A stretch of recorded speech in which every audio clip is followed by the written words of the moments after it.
A conversa de peso de hoje recebe um protagonista da política nacional. Ele é gaúcho de coração, nascido em Vitória, no Espírito Santo. O filho do seu Ayrton e da dona Lúcia mudou-se para Erechim aos 3 anos, onde construiu sua vida, sua identidade e sua carreira. Casado com a Marine, pai do Caléu e da Sofia, começou a trabalhar cedo, atuando em diferentes funções como empacotador, garçom e servente de pedreiro. Ingressou no curso de Direito, etapa em que passou a se interessar mais diretamente pela política e pela atuação pública. Foi nas redes sociais que ganhou projeção.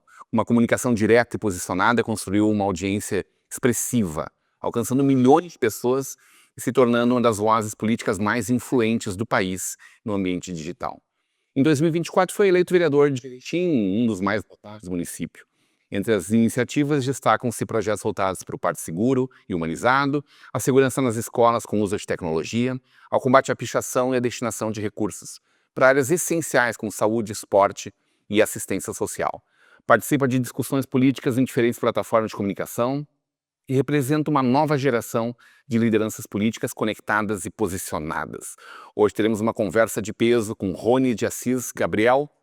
Rony Gabriel, bem-vindo para essa conversa de peso. Eu fico feliz de estar aqui com vocês, conversa de peso aqui no Novo Hamburgo. Muito feliz pelo convite, né? Falar um pouquinho da trajetória Brasil, um pouquinho de política. Gosto bastante. Conversa de peso não é por causa do tamanho do apresentador, Foi a primeira coisa que eu pensei, na da verdade. qualidade e da envergadura dos nossos convidados. Quando eu olhei, conversa de peso, eu falei, não é possível. Sim, né? É possível. Bem-vindo ao Vale dos Sinos. Como é que tá essa tua incursão pelo estado do Rio Grande do Sul, né? Olha, eu vou te falar, a gente até se assusta, né? Pelo pessoal conhecer o trabalho em qualquer local aqui do Rio Grande do Sul, né? A gente já tem caminhado bastante, não só no Rio Grande do Sul, mas a nível de Brasil hoje, mas principalmente aqui no Rio Grande do Sul, em todos os locais que a gente vai, né, que a gente conversa com o pessoal reconhece o trabalho, às vezes em posto de gasolina, às vezes dentro de um shopping, às vezes dentro de um restaurante. E claro, aqui na região metropolitana é onde a gente mais está, né, porque é óbvio que o estado acontece aqui, né, por assim dizer. Então tem sido uma recepção muito boa, muito legal conversar com o pessoal. Cara, quando é que tu enxergou que a política seria teu caminho de vida e como é que foi tomar essa projeção que hoje tu tens? Foi construído, imagino tenha quis tu ocupar algum espaço nesse sentido, mas chegar nesse patamar tão rapidamente é fantástico. É fantástico. Na verdade, assim, ó, eu posso te dizer que eu sonhava com isso e estava preparado para se acontecesse, mas não é algo que você não espera, né, quando acontece. Porque foi em 2015, né, que eu comecei a ter gosto pela política e foi através da igreja, né. Eu sou evangélico, né, meus pais são pastores, meu irmão mais velho é pastor, né, presidente de uma igreja. Mas, eu me converti lá em 2009 e eu tinha um cara que eu gostava muito dele, não por ele ser pastor, mas por ele ser político, que era o Marco Feliciano.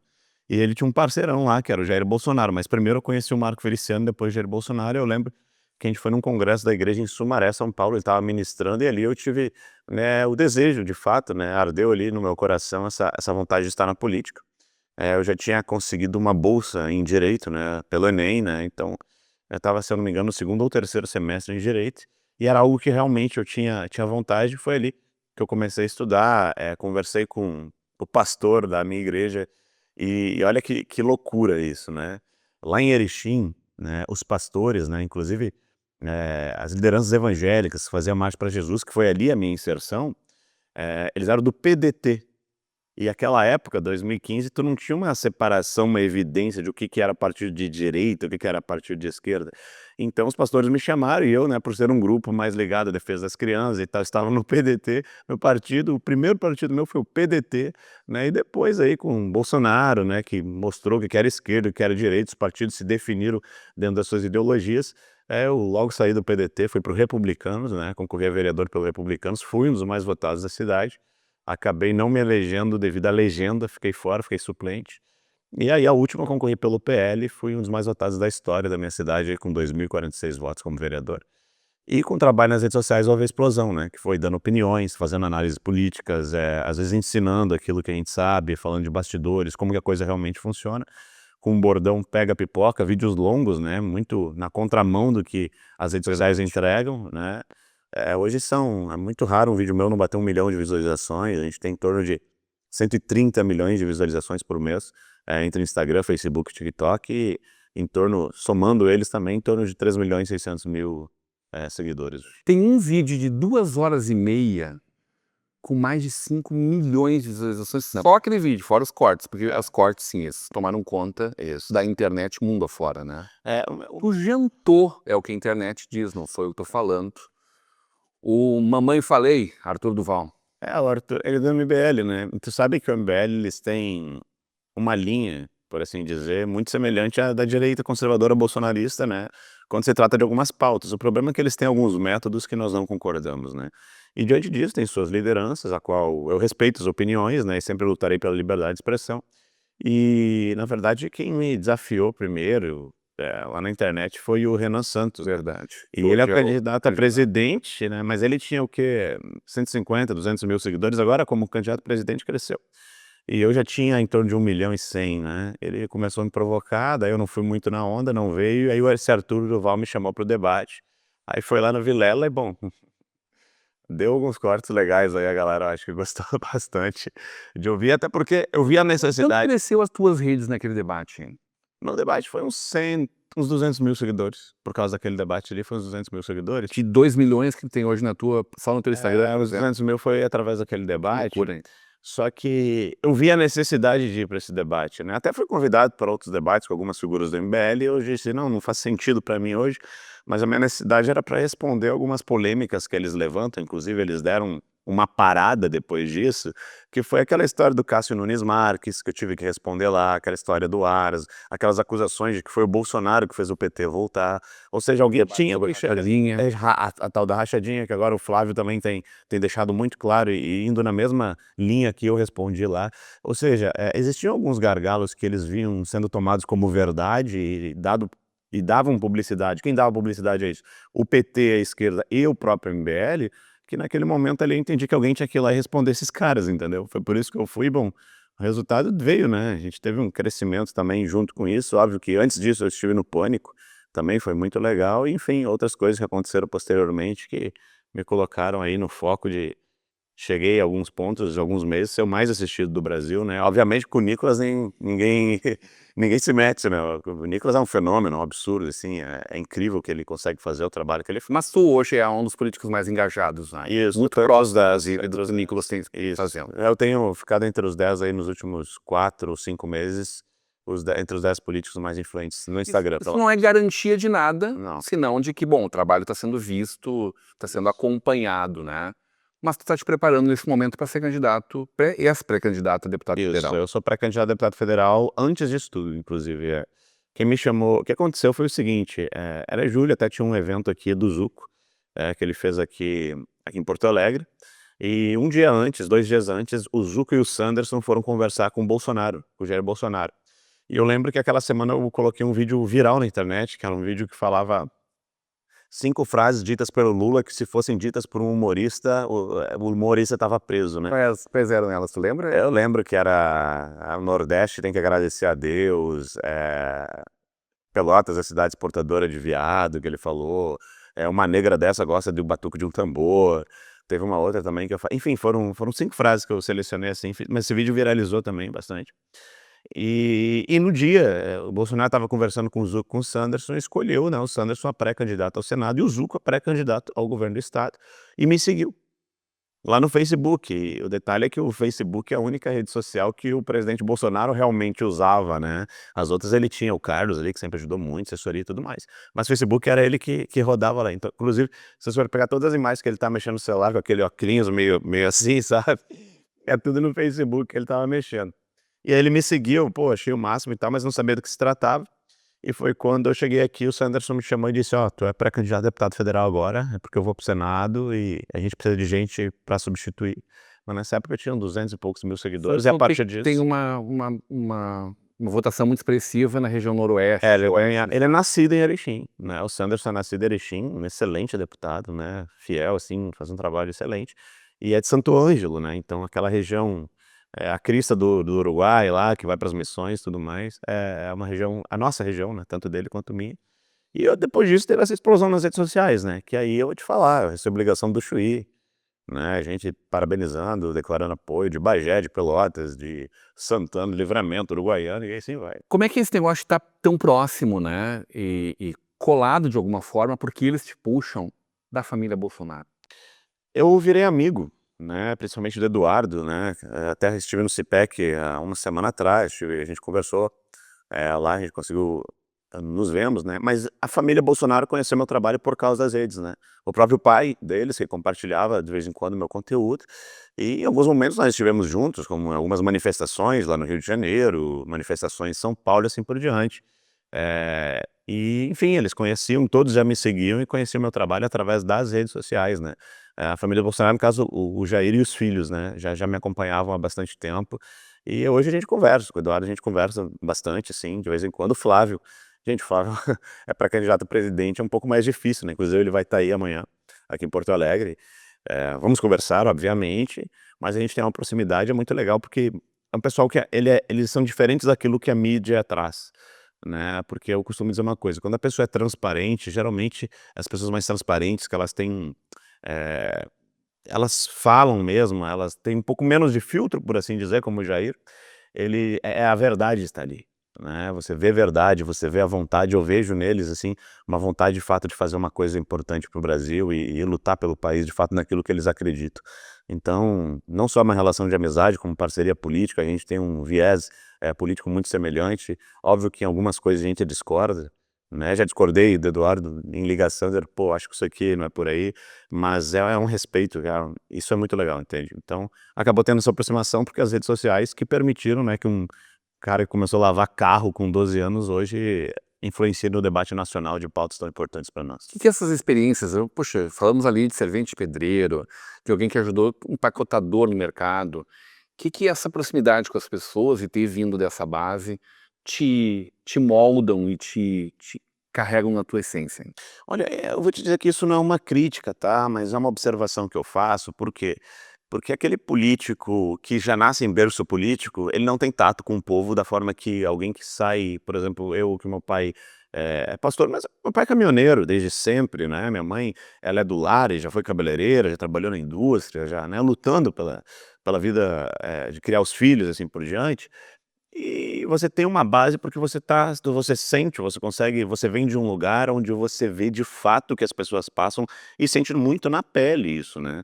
Então, não só as opiniões são mais assertivas, como você tem, uma identificação maior com o povo, por assim dizer. E geralmente as pessoas que elas nascem num berço político, que não tem essa vivência, né, elas pode ser que elas percam isso. Então não é o caso de todos, obviamente, né. Acabei de falar dos filhos do Bolsonaro, que inclusive estão nesse berço e fazem um trabalho excelente, e muitos políticos, filhos de políticos, fazem trabalhos excelentes, dão continuidade a legados dos seus pais, mas eu acho que isso que foi um diferencial para mim, né, porque eu não tive um padrinho político me alavancando até, digamos, ano passado, assim, nunca tive. Tive pessoas que me deram a ajuda onde eu me inspirava, né, e posso citar o próprio Bolsonaro, o próprio Nicolas, né, porque é um jovem da minha idade, uma história muito parecida com a minha.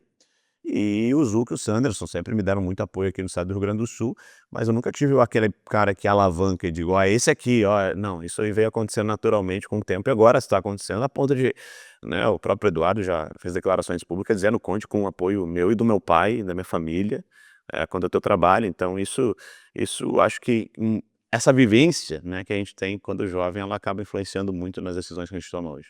Quero saber de ti, tem bola de cristal? Eu não tenho não. O que vai acontecer em outubro?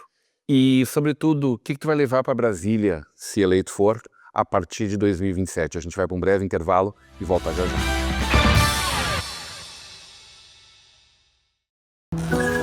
Quando você investe no Sicredi, você ajuda a movimentar a economia da sua região. E o seu investimento gera empregos e prosperidade. Mais do que isso, gera educação, programas sociais e desenvolvimento. Venha para o Sicredi e conte com um atendimento próximo, um amplo portfólio e a segurança de uma instituição com mais de 115 anos. Invista no Sicredi. Aqui, seu investimento rende mais do que dinheiro.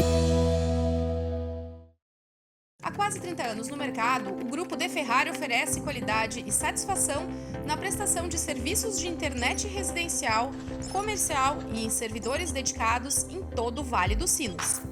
Acesse nossas redes sociais e fique por dentro do nosso trabalho.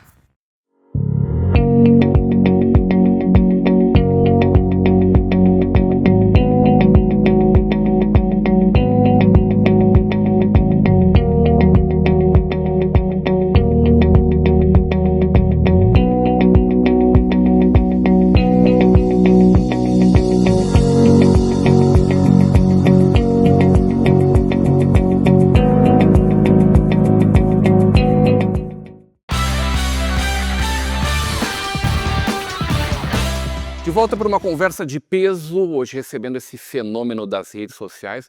Não é fácil falar de política no Brasil, né? A gente tem todo um preconceito, um conceito formado em torno da pauta. Então, você se destacar discutindo política e às vezes, e normalmente, né, no caso do Rony especialmente, discutindo ideias para além de esquerda e direita, mas para ações que precisam acontecer na vida das pessoas, é algo que a gente precisa destacar e louvar. Num oferecimento de Sicredi, juntos construímos comunidades melhores, Faculdade INH, em que você vive o conhecimento, KSA, Soluções Contábeis Empresariais, Mercator Feiras e Eventos, vem aí um SIC, né? Dias 29 e 30 de junho, 1º de julho, e Central de Alarmes, Segurança.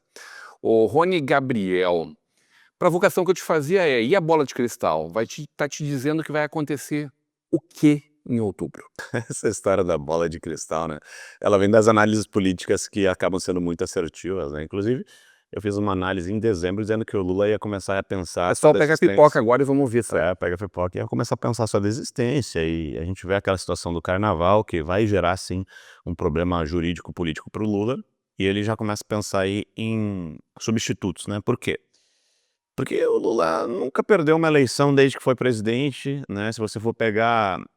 as pesquisas, nessa mesma época, há 4 anos atrás, o Lula aparecia 20, 22 pontos à frente de Bolsonaro, enquanto hoje ele aparece atrás do Flávio, filho de Bolsonaro. Ou seja, ele vê um risco real de alguém que não está conseguindo fazer um governo de coalizão ou puxar um vice que agrade o mercado e manteve Geraldo Alckmin. E Geraldo Alckmin não cola mais, porque, por exemplo, o ministro da Economia do Lula foi o Haddad, né? Então ele não deu a resposta para o mercado que precisava, as taxas de juros estão muito altas, né? E o Brasil não vai bem economicamente, embora tentem disfarçar isso, né, com o Pokémon, no IBGE e assim por diante. Então, assim, ó, o Flávio tem conseguido fazer isso. E eu vou dizer uma coisa, não é porque eu o apoio, né, e gosto, tenho uma amizade, mas ele tem surpreendido gente que, inclusive, tinha rejeição, né, o nome Bolsonaro, por assim dizer, porque ele tem uma habilidade de construção, uma habilidade de trazer as pessoas para perto, que superior ao do pai, por exemplo, né, e o Lula eu acho que ele não esperava. É melhor por isso. candidato do que o Tarcísio? Muito melhor, na minha opinião. Porque, vamos falar, a gente pode falar sobre a questão, como é que eu posso dizer, apenas administrativa. A gente vai ver o Tarcísio sendo um dos melhores que nós temos hoje, é inegável isso. Agora, quando se trata de política, presidência da república, a simbologia ela ainda está acima no sentido de que você pode não entender de tudo, mas você pode trazer pessoas que entendam e criar um grupo muito bom, que foi o que o Bolsonaro fez, inclusive trazendo o Tarcísio, não foi isso? E o Tarcísio existe por causa do Bolsonaro. E você tirar Tarcísio de São Paulo, que é o nosso maior colégio eleitoral, sabendo que em São Paulo o Lula tem Haddad e Geraldo Alckmin, que são duas figuras fortíssimas, é uma estratégia política muito arriscada, no sentido que você entrega São Paulo na mão da esquerda e você simplesmente fica sem seu principal colégio eleitoral, ou seja, não é inteligente.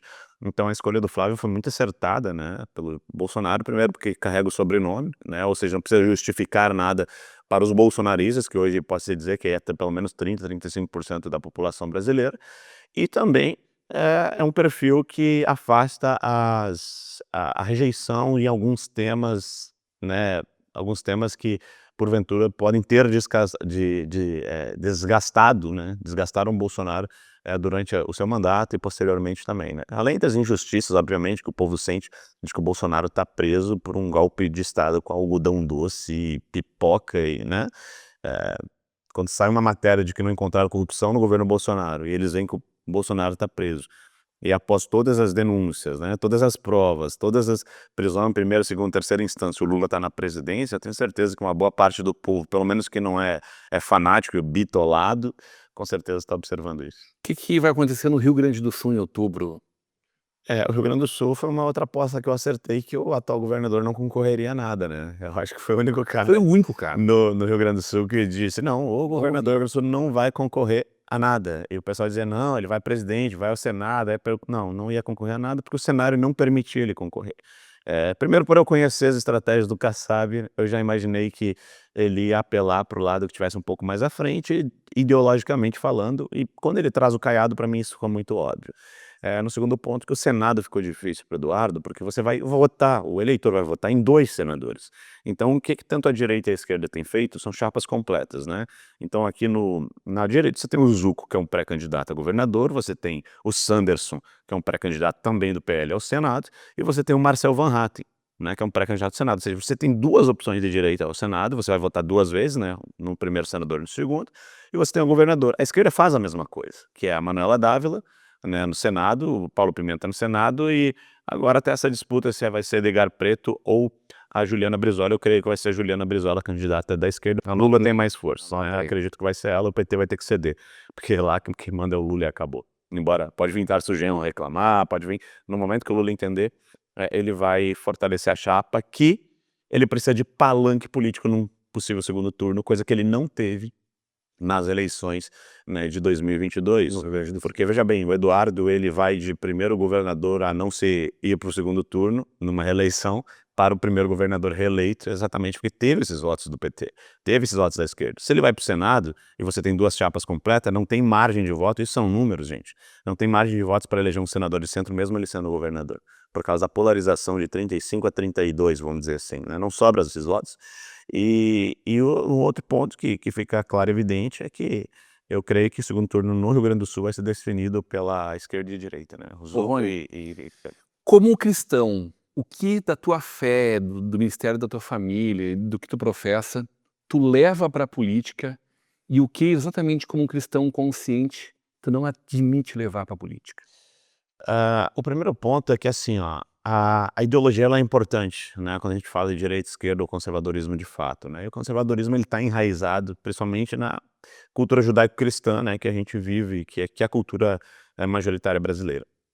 No meu caso, o princípio ele está acima da questão ideológica, né, se em algum momento os meus princípios que eu aprendi, tanto dentro da minha casa, quanto com a Bíblia, né, quanto com a minha fé, eles forem confrontados, até pela minha ideologia, eu prefiro ficar do lado dos meus princípios. Então, como que eu penso isso? Eu não levo a Bíblia goela abaixo para ninguém. Eu não entro dentro de igreja para fazer nenhum tipo de campanha e nem nada. Eu sou evangélico. Por causa dos princípios que eu levo, e é esses princípios que eu quero levar para a política. Agora, eu não quero levar a igreja para dentro da política, porque as pessoas elas têm o direito à liberdade, isso é um outro princípio. Então, assim, ó, você tem a liberdade de ser da Umbanda, ser judeu, ser evangélico, ser muçulmano e assim por diante. E é assim que eu penso. Então, a minha luta é por liberdade, mas também defendendo para que ninguém tire a liberdade do meu povo, né, que são os cristãos. Então, assim, ó, eu sei separar a questão da minha religião, da minha fé, da questão da sua fé e da sua religião. Agora, independente da sua fé, a gente estiver linkados nos princípios que eu defendo, e aí desses princípios vem a honestidade, né, que eu apoio muito, porque eu fiz aquela denúncia do Banco Master, né, que são, enfim, Que momento, hein? tomou uma repercussão nacional a ponto de ter um desencadear muito grande nessas investigações, Exatamente. atingindo o ministro do Supremo. Todo dia tem uma matéria nova, hoje já saiu mais uma de até jornais muito grandes do Brasil envolvidos aí, recebendo 30 milhões de Vorcar, outro recebendo, enfim, continua acontecendo. Sem falar quem recebe para detonar o Vorcar também, né? Não, exato. Faroeste tem Temos sempre, dois, né? exato. É uma situação muito grave. E aí, às vezes, eu sou criticado porque, pô, tiveram influenciadores ali que se diziam de direita, né? Pode ser de direita, mas não é cristão, entendeu? O choque que dá, tu pode se dizer de direita, mas se tu, porventura, recebeu dinheiro para dar sua opinião e ajudar pessoas que... Quanto tu deixou na mesa, hein? 2 milhões. Vai fazer falta isso, né? Não, pra mim não. Pode Não fazer tem falta pra diferença, alguém, não tem não, problema. pra mim não bate, não pega, cara. É a longo prazo, né? A única coisa que é o seguinte, cara, e não é só 2 milhões, porque eu tô gastando com advogado, Hoje na porque- conta seria gostoso. pode ser, dinheiro é bom, mas deitar a cabeça no travesseiro e descobrir que a gente ferrou com um monte de corrupto é bem melhor. Tem. É muito bom, cara, dormir assim, não sabe? E assim, eu apanho hoje. Não tem preço, né? Não tem. E eu tô apanhando, cara. Eu tô sendo perseguido com muita força. a ponto de gente pegar processo de pensão alimentícia da minha mãe, né, cobrando meu pai biológico, e jogar nas redes sociais para criar uma narrativa contra a minha família. Uma empresa minha que faliu Mas por quê? durante a pandemia, porque eu denunciei os caras. Porque eles estavam envolvidos no assunto, porque o nome deles apareceu na lista do Pessoal. Workaro e o meu não apareceu, e eu sou o denunciante. Porque eu não aceitei o dinheiro, por eu não ter aceitado o Fogo dinheiro, tá por eu pesado, ter então. sido honesto, tem muita gente que tem raiva de mim. Igual tiveram do Deltan Dallagnol, que investigou a Lava Jato, igual tentaram de tudo para caçar o Moro, igual ficaram com raiva do Bolsonaro por ter sido o único nome citado por Joaquim Barbosa por não ter recebido nenhum tipo de propina. Hoje, esses caras que eu denunciei estão procurando tudo da minha vida. Tudo que eu contei da história do PDT, estão dizendo agora que eu não sou de direita, nada, não sei o quê, mas eu nunca escondi essa história. Eu nunca escondi essa história. Eu comecei minha carreira política no PDT, porque os pastores da minha cidade estavam no PDT. Inclusive, um deles hoje vai ser suplente de senador do Sanderson. O cara que me trouxe para a política. Então, assim, eles acham que vão atingir meu amigo, se você soubesse o que já inventaram de mim, o que vem falando, o que vem pesquisando, falando, né, Machuca a tua família, é isso, mas né? você não tem noção. E porque tem gente que é louca e ela não, ou que não vai buscar o contexto, né, para descobrir, não, pô, peraí, esse cara tá atacando o outro porque ele foi denunciado e ele é o denunciante. Tá entendendo? Mas como é seguidor cego ou não vai buscar contexto, eles comentam fotos da minha família. Com minhas crianças, que eu me imagina que chato, tipo, às vezes tu tem que arquivar, tu tem que andar com segurança, o Senado pediu minha segurança, a Câmara de Deputados também, à época, porque o sicário que era contratar os influenciadores, ele, bom, Resolvido como fosse preciso, né? sei lá, A gente entendeu, hein? notícias saíram de que eles queriam pegar, simular assalto, quebrar dentes, quebrar perna, vazou, tava escrito isso. Sim. E mesmo assim, algumas pessoas ainda preferem ficar do lado de quem tá criando a narrativa Rony, pra mal da gente. tu sabe bem o que é uma guaiaca, né? Sei, claro. Nascido do Espírito Santo, mas a tua vida Ah, toda é... hoje é a minha vida aqui. O que tu vai levar na tua guaiaca de ideias, de projetos, numa eventualidade de ir a Brasília? No primeiro ponto é assim, ó, essa ideia de combate à corrupção ideológica, eu acho que já está muito clara qual que é a minha posição quanto a isso, né? É Deus, Pátria e Família, embora sejam jargões, eu levo isso como verdade para mim. Então a gente vai ter essa defesa de criança, sala de aula e tudo mais. Só que eu não quero ser um deputado combativo, muito menos gritão, sabe? Aqueles deputados que chegam lá e só sabem gritar, toda semana tem um vídeo gritando diferente, mas nunca resolve nada, não. Pra você ter ideia, eu tenho um projeto que eu quero fazer avançar, que é um projeto de integração na saúde, principalmente SUS, que é o quê? Hoje você precisa integrar os sistemas, desde o postinho até os hospitais mais complexos. Por quê? Às vezes você chega lá, faz um raio-x, vai ter que mandar para uma outra complexidade. Chega na outra complexidade, faz outro raio-x, é mais um custo para o Estado, é mais um custo para o teu bolso. Aí não, mas isso aí só pode ser atendido no hospital lá na capital. Aí chega na capital, outro raio-x. Não, se você tem um sistema integrado, lá no primeiro raio-x, já cai no último, você consegue economizar aí, chega a economizar 20% do que é gasto hoje na saúde pública, e com esse dinheiro você consegue, por exemplo, atualizar a tabela SUS, que está extremamente defasada, e hoje todos os hospitais praticamente públicos do Brasil estão com déficit. Ou seja, você cria um marco de saúde apenas com tecnologia. Apenas fazendo uma integração nos sistemas dos hospitais, você resolve um problema. Ou seja, é desse tipo de coisa que eu estou falando. Tu se taxa aí como vereador, eu aprovei projeto de salas de autorregulação para autistas, né, para que as mães não tenham que ficar sendo chamadas o tempo todo quando o aluno que tem o TEA, ele acabe entrando com algum tipo de crise. Com salas de autorregulação, eles vão para a sala, se acalmam e voltam para o convívio escolar. Aprovei a lei do parto seguro na minha cidade, que proíbe qualquer tipo de cobrança pública para as mães que estão lá na questão do parto, e cria uma série de regramentos para como deve ser feito aquilo, inclusive regulamentação de doulas. Eu criei 2 projetos sobre doenças raras, dias de conscientização a doenças raras, principalmente para crianças na minha cidade. Teve uma mudança de estacionamento rotativo, ou seja, eu não sou um gritão. Os projetos que eu tenho feito têm criado impactos na minha cidade, e eu escuto muito disso, inclusive de gente da oposição da minha cidade, mas esse não faz nada por Erechim, vive viajando. Eu sou o vereador que mais aprovou projetos na minha cidade, e nenhum foi nome de rua, nenhum foi projeto de não sei o quê, não é isso, é coisa séria, é coisa que realmente funciona. Levei recursos para a cidade também, eu acho que somados já passaram de 2,5 milhões, 3 milhões. Ou seja, a minha atuação parlamentar é uma, a minha atuação como influenciador, jornalista, investigador é outra. São atuações diferentes que elas se chocam em algum momento e que dá toda essa repercussão, entende? Então tem o cara lá que ele é vereador e, sei lá, ele tem uma outra atividade laboral. Imagina se as pessoas ficassem questionando a atividade laboral dele diante da atividade de vereador, não acontece. Mas como as minhas se chocam por esse lado jornalista, por esse lado de de alguma forma, fazer críticas políticas e também críticas construtivas, olhem meus vídeos. Eu nunca faço uma crítica sem apresentar uma solução. Eu nunca dou uma notícia sem apresentar qual que é a saída para aquilo. Eu sempre faço isso.